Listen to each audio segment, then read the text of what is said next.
So about a week ago, I went on a whole little silly project to replicate a Netflix documentary.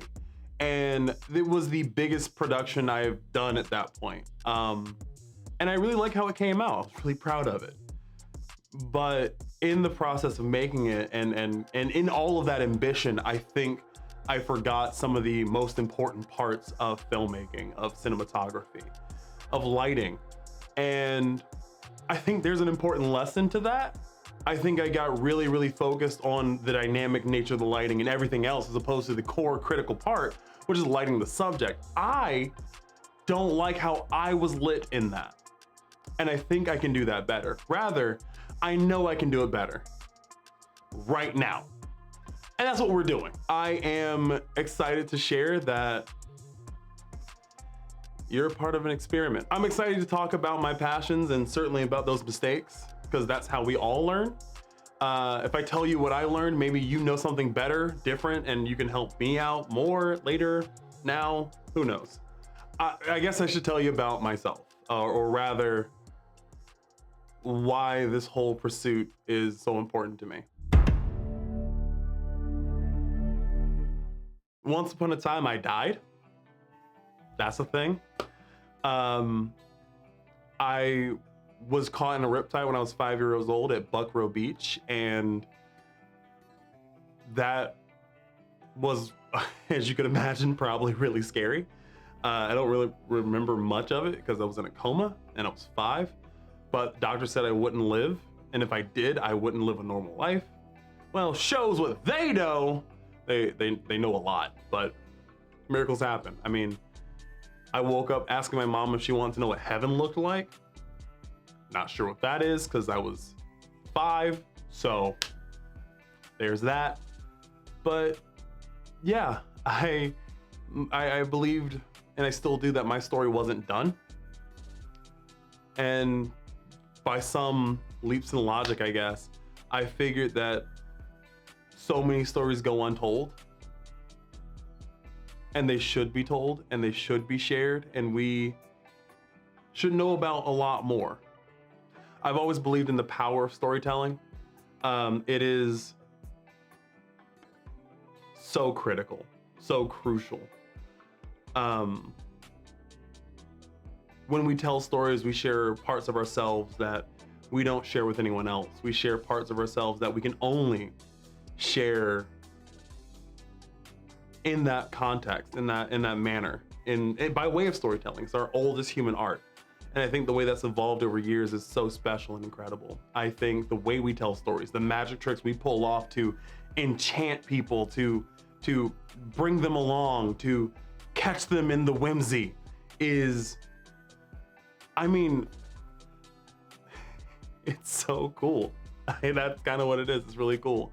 I've told stories my entire life. I mean, I was an only child, and I liked action figures and toys and Transformers, and they're all right over there. And I liked playing with them, and I liked creating stories with them. I liked taking pictures of my toys because I saw the photos in the back of the box, and I thought they were so cool. How did they do that? How'd you sell me on this car robot man that can't look like that in anyone's bedroom? I mean, how'd you do that? What happened here? I mean, you must have fancy lights. I went through a lot of time without fancy lights, doing my damnedest to make it happen, to figure it out. And then I got fancy lights. So I used those to tell that story, to take pictures of figures and then people, and then figuring that out, because it was so incredible. It was so much fun to learn about, to show you something that I know wasn't really there that way, that I crafted this image. And I think that the way we light things, the magic tricks that we pull off, are a continuation of that. And that's what I want to share with you. I want to share with you that journey. I want to demystify how we tell stories. I want to communicate clearly that I want to help everyone understand storytelling the way that I do. I want to share the magic tricks. I want to keep a few of the tricks myself, and I want to share with you how I think a lot of these things are done. I've told stories my entire life, and I've been eager to learn more about it. I watched the behind the scenes of Spider-Man 2 back when DVDs had bonus features about 30,000 times. I ran the DVD ragged for Spider-Man 2, and I would do it again. I love learning about that process, about how cameras were rigged up, about innovative ways and figuring out problems. Being the person who goes, get some string and see what happens. That's so cool to me. That is the coolest. And that's what I want to do. I guess that's what this is all about, you know? I guess that's what I want to do. And I think that's it. And this was way less scripted. And I like that. I think I've gotten more comfortable being in front of camera and talking to you guys. I think that is really cool for me. I'm proud of that. I think that I can do these things and probably have it less scripted and flub a lot less because I'm nervous, because I'm worried about everything else, because I'm worried about how I set the microphone up. I'm worried about the light. I'm worried about this light over here and everything else working the way I want it to. I'm worried about my dog, who's right here, by the way. He's kind of sleeping. I'm like, all of those things are just so cool to improve upon. And I'm eager about it. And thank you for giving me the opportunity to share that process with you.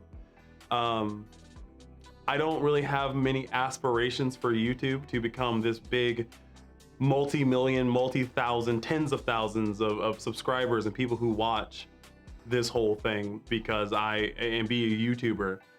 It's more an excuse to work on stuff.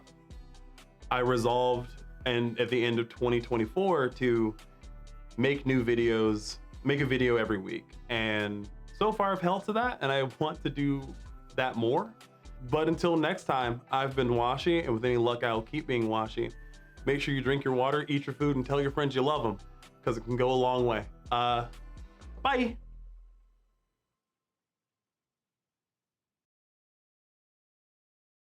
How exciting.